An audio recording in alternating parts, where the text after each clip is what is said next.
Catholic sports, this is from Crooks, talking about the Catholic pulse. It's a very good source. Catholic sports is not just about wins, but it's for the common good. So sport is for the common good. Okay, what does that mean? Practically speaking, this approach led to the development of religious cultures in medieval Europe in which games and sport were engaged in on feast days and Sundays.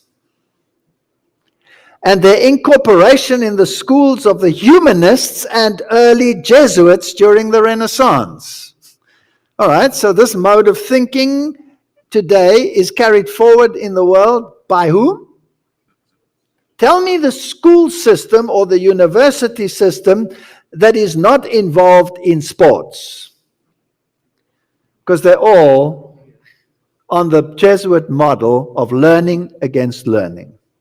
So sports is an integral part. What day is the great sports day or the great sport days? Saturdays and Sundays. This heritage influenced Catholic schools in the United States, which incorporated time and space for young people to play games and sport from the start in the mid-19th century. The theological underpinning for the acceptance of play and sport had to do with the understanding of the material world as good. Just run that by me again. In order to do these things like sport, you have to understand that we are really what? Good. This world is good. What does the Bible say about this world? It's wicked. The love of this world is what? Enmity towards God. So you can see it's a totally different mindset. You're on another planet here. And this sport becomes part of the common good. If you look at all the great sports teams, well, most of them are owned by Knights of Malta. They're all Catholic owned. And if you look at the World Cup and all of those issues, well, they are founded on Roman Catholic principles. It was Jules Rimet, the Frenchman, who gave his name to the statuette that Bobby Moore rather shyly held aloft as he was carried in his teammates' shoulders in Wembley's sunshine all those years ago. So this is the World Cup. It is a Roman Catholic invention. As a devout Catholic, the rerum novarum issue, in other words, equalizing the playing field, taking from the rich and giving to the poor, making everyone on the same level. And for that, you have to create the chaos. You have to create so much hatred against the rich. Exactly the same situation that you had in the French Revolution, right?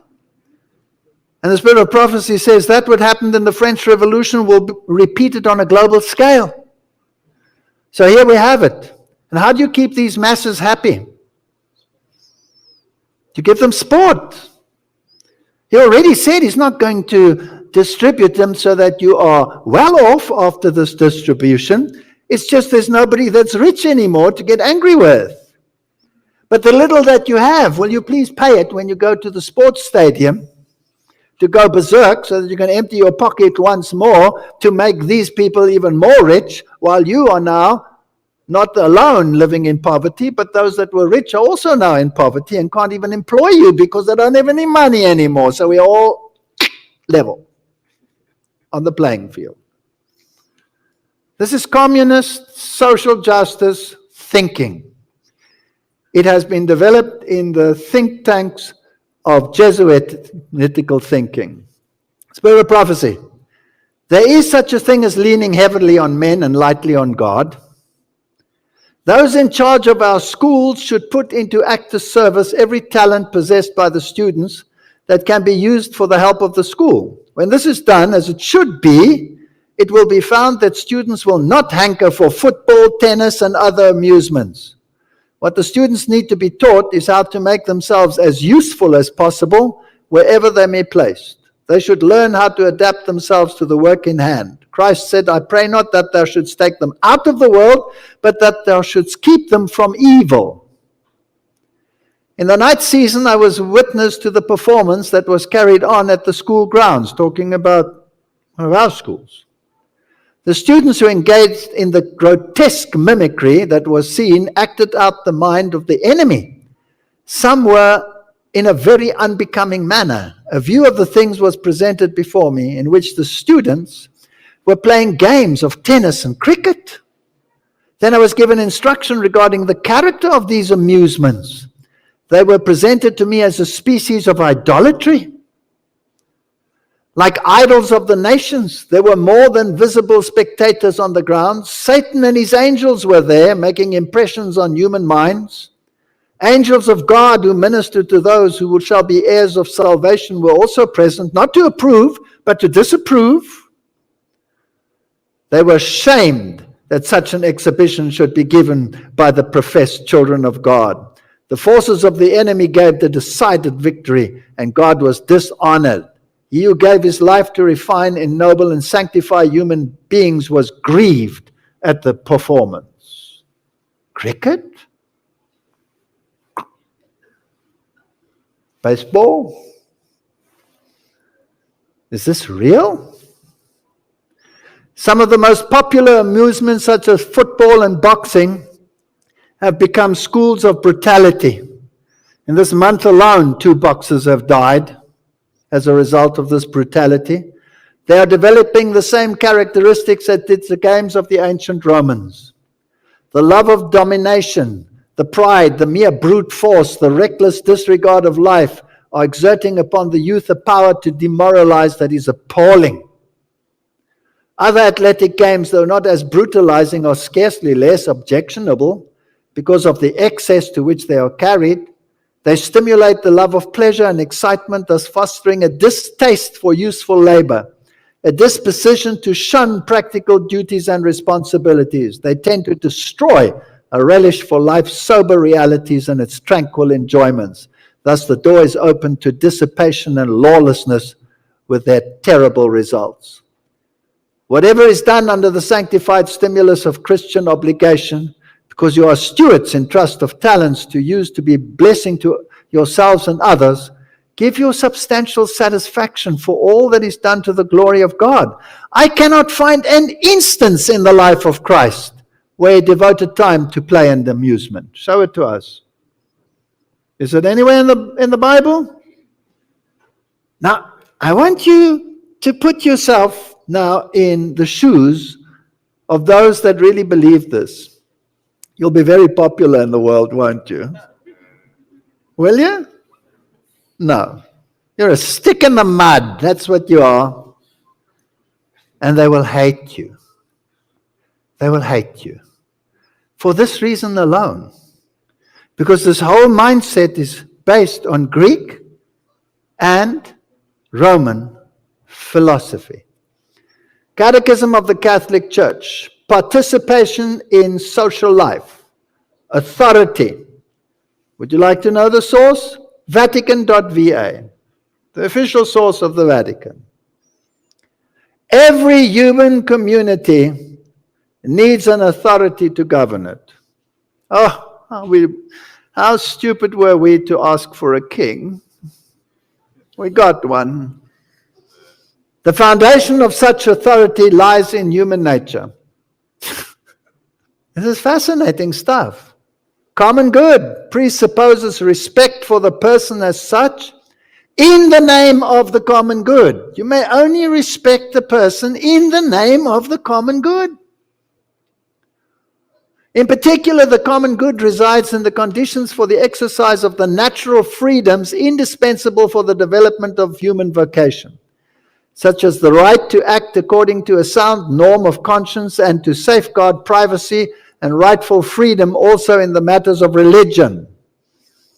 Let me read that again.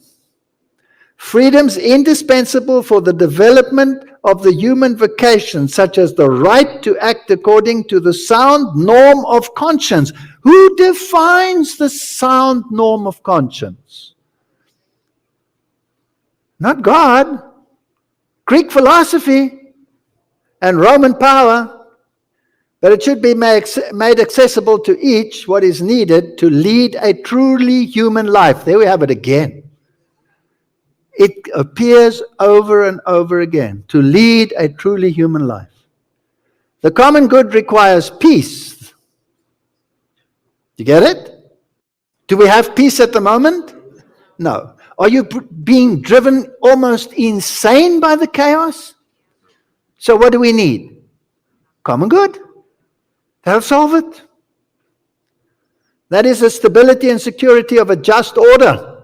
It presupposes that authority should ensure by morally acceptable means the security of society and its members. A common good which permits it to be recognized as such, it is in the political community that its most complete realization is found. It is the role of the state to defend, promote the common good of civil society, its citizens, and intermediate bodies. And there must be what kind of common good? A universal common good. This is global. Every nation, tribe, people, how many will worship the beast? All will worship the beast. Is the turmoil only in the United States and America? Is the turmoil only in South Africa? Is it only in Europe? Is it only in France? Is it only in Germany? Is it only in Ukraine? Is it only in China? Is it only in Japan? Is it only in Korea? Where is it? Is it only in Afghanistan? Is it only in Pakistan? Is it only... I can go on and on. Isn't it everywhere chaotic? So don't we need a global common good to end this senseless nonsense? So it is necessary that all participate, each according to his position and role in promoting the common good. All of us. As with any ethical obligation, the participation of all in realizing the common goods calls for a continually renewed conversion of the social partners. Everybody. Nobody is going to get past this one. Nobody. The political community and the public authority are based on human nature. Thank you for defining that for me. What is good is based on human nature. Who said that in Genesis? Who decides what is good for you? You will be able to say what is good and what is evil. It resides in human nature, not in God. This is dragon religion, and they worship the dragon. That's what the Bible says. They worship the beast by obeying him, and by obeying the beast, they are obeying the whom? The dragon. They're worshiping Satan. The Vatican is an organization that worships Satan. I know it sounds harsh, but the reality is that that is what the Bible is saying. The diversity of political regimes is legitimate, provided they contribute to the good of the community. Everything, even the state, must be subject to the common good. Now let's ask this gentleman from the Jesuits what he thinks about these things. Well, he writes in Introducing Theologies of Religion, for Jesus, the Spirit-filled prophet, excuse me, Mr. Jesuit, you call yourself the Society of Jesus, and you write for Jesus, the Spirit-filled prophet, the focus of his life and relationships was the reign of God. That meant that he was not, as his followers have often been, church-centered. Did you know that? He was not church-centered. On this rock I will build my social society. He was not church-centered. His primary concern was not to increase membership of his own movement or community. Rather, it was to transform people's heart so as to transform their society.